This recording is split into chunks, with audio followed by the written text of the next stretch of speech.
लोकसभा चुनाव खत्म हुआ तो महाराष्ट्र में विधानसभा चुनाव की तैयारियां शुरू हो गईं। राजनीतिक दांवपेच शुरू हो गए।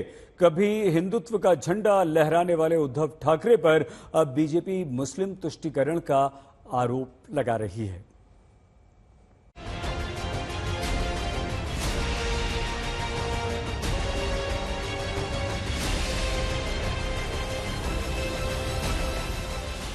लोकसभा चुनाव के नतीजों के बाद महाराष्ट्र में जुबानी जंग छिड़ी है।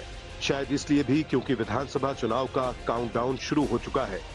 एक दिन पहले राज ठाकरे ने कहा था कि उद्धव ठाकरे को मिले वोट मराठी लोगों के नहीं हैं। अब राज्य के डिप्टी सीएम भी राज ठाकरे की बातों पर मुहर लगा रहे हैं। आणि महाविकास आघाडीला 24 लाख मतं दिली, म्हणजे 2 लाख मतं आपल्याला जास्त मिळाली, ही गोष्ट खरी आहे।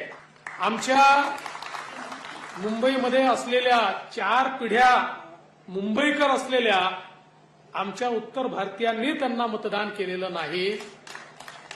त्यांना नेमकं कुठनं मतदान मिळालेलं आहे हे जर आपण सगळ्यांनी नीट बघितलं तर लक्षात येईल। गेले 4 महिने ज्यांचे पाय ते पकडत होते, गेले 4 महिने ज्यांच्या खातर त्यांनी हिंदू बांधवांनो, भगिनींनो आणि मातांनो म्हणणं सोडलं होतं आणि गेले वर्ष दीड वर्ष ज्यांच्याकरता त्यांनी बाळासाहेबांचं नाव हिंदू हृदय सम्राट शिवसेना प्रमुख बाळासाहेब ठाकरेवरनं जनाब बाळासाहेब ठाकरे केलं होतं। अगर बीजेपी को मुंबई में 2 लाख वोट ज्यादा मिले तो क्या वो वोट हिंदुओं के थे?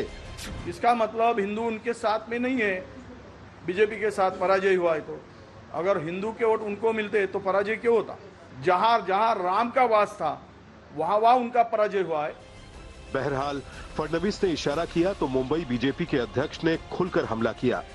या बातमीमध्ये सांगितलंय स्पष्टपणे, आदित्यजींचा वाढदिवसाच्या शुभेच्छा देताना कडकडून मिठी मारली कुणी? तुम्हाला माहिती, आपण कोणाच्या विरोधात नाही, पण कडकडून त्यांनी मिठी मारली आणि दिलं काय माहितीये? शाल घातली आणि सांगितलं, आमच्या मतावर तुम्ही निवडून आलात आदित्य ठाकरे, तुम्हाला शुभेच्छा। कडकडून मिठी मारली आणि हातामध्ये तलवार नंग्या दिल्या। बीजेपी के विधायक नीतीश राणे 2 कदम और आगे बढ़े। चुनाव आयोग से मुस्लिम बस्तियों में हुई वोटिंग की जांच की मांग की और उद्धव ठाकरे को चुनौती भी दे डाली। वो सच्ची में वो लोग वहाँ रहते हो कि सारे बोगस वोटर है, सारे रोहिंग्या बांग्लादेशी है, उसकी जांच होनी चाहिए, ऐसी मांग मैं इलेक्शन कमीशन के पास करूंगा। मुंबई को पाकिस्तान बना देंगे, महाराष्ट्र को मिनी पाकिस्तान। वोटर लिस्ट है तो जांच होनी चाहिए उसकी कि उसमें लोकल मुसलमान कितने हैं और उसमें बांग्लादेशी और रोहिंग्या कितने हैं। दूसरी ओर उद्धव को पता है कि उन्हें वोट अब कैसे मिलेगा। किसकी जिम्मेदारी है? अब की बार वाले कहां गए? अभी बार बार वहां हमले हो रहे, इसके बावजूद अब की बार वाले वहां जा नहीं रहे हैं। कल परसों मोहन जी भागवत उन्होंने भी कहा कि मणिपुर जल रहा है। 1 साल के बाद खैर उन्होंने कहा तो सही, क्या अब भी प्रधानमंत्री वहां नहीं जाएंगे, गृह मंत्री वहां नहीं जाएंगे? कश्मीर तो उन्होंने पूरे चुनाव प्रचार दरमियान एक बड़ा प्रचार किया था, 370 आर्टिकल हमने निकाला।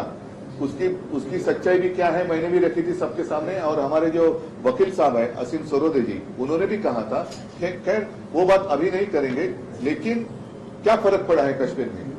जाने तो जा रही है। जैसे जैसे विधानसभा चुनाव का वक्त करीब आएगा, सियासी घमासान और तेज होगा। लोकसभा चुनाव नतीजों के बाद महाराष्ट्र में हर एक राजनीतिक पार्टी अपना जोर आजमाते दिख रही है। आंकड़ों से यह भी स्पष्ट हो रहा है कि उद्धव ठाकरे को मिली 9 सीटों में मराठी वोटरों से अल्पसंख्यक वोटरों का योगदान ज्यादा रहा है।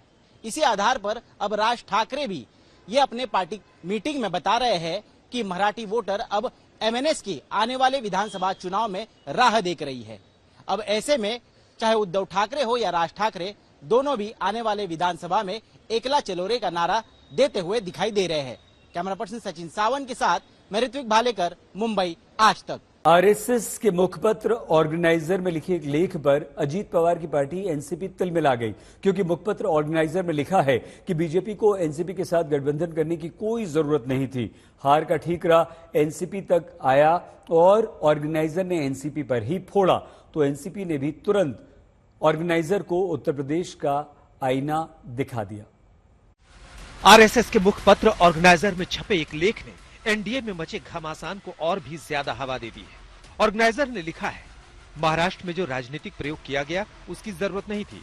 एनसीपी का अजीत पवार वाला गुट बीजेपी के साथ आ गया, जबकि बीजेपी और विभाजित शिवसेना के पास पर्याप्त बहुमत था। बात अजीत पवार की एनसीपी पर आई तो सामने छगन भुजबल ने आकर मोर्चा संभाल लिया और सीधे यूपी के नतीजों का आईना दिखा दिया कि भाई 48 सीटों में हमको कितनी सीटें दी गई? 4,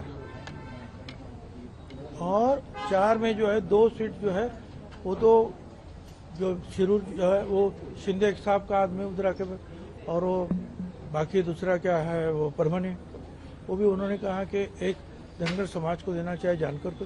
तो हमारे पहले में आए 2 सीट, एक रायगढ़, दूसरी बारामती। एक जगह हम जीत गए, एक जगह हम हार गए। अब उससे कैसे आप बोल सकते हैं कि 48 सीटों पर परिणाम हुआ?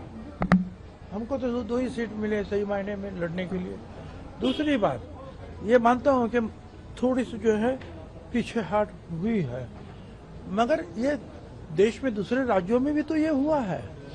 जैसे यूपी, कोई भी बोल नहीं रहा था कि ऐसा यूपी में इतने पीछे बीजेपी आएगी, मगर आ गई। तो उसके कारण जो है ये सिर्फ अजीत पवार गठ ये है, ये कहना मैं वाजिब नहीं करता। आरएसएस के मुखपत्र ऑर्गेनाइजर में अजीत पवार की पार्टी एनसीपी को लेकर आगे लिखा गया कि एनसीपी के चचेरे भाई बहनों में जिस तरह की कलह चल रही है उससे शरद पवार 2-3 साल में ही फीके पड़ जाते। ऐसे में अजीत पवार को लेने का अविवेकपूर्ण कदम क्यों उठाया गया? बीजेपी ने एक झटके में अपनी ब्रांड वैल्यू कम कर दी। ऑर्गेनाइजर में छपे इस लेख से हड़कंप मचना तय था। अब एनसीपी तीखी प्रतिक्रिया दे रही है। बहुत सालों से सुनते आए हैं, जब भारतीय जनता पार्टी की जीत होती है तो उस जीत को संघ के लोग बोलते हैं ये संघ के नियोजनबद्ध कार्यक्रम की वजह से जीत हुई है, और आज महाराष्ट्र में पराजय हुआ है तो कहीं ना कहीं अजीत दादा को टारगेट करने का काम संघ की ओर से किया जा रहा है। मुझे लगता है भारतीय जनता पार्टी के नेताओं ने उन्हें समझाना चाहिए, उन्हें बताना चाहिए कि ये जो पराजय हुआ है उसकी जवाबदारी महाराष्ट्र के तीनों नेता ने ली है, और आने वाले दिनों में उसके ऊपर विचार विनिमय और चर्चा करके आने वाले दिनों में हम साथ में आगे जाएंगे। मगर ऐसे टिप्पणी की वजह से राष्ट्रवादी कांग्रेस पार्टी को कहीं ना कहीं थोड़ी ठेस पहुंची है।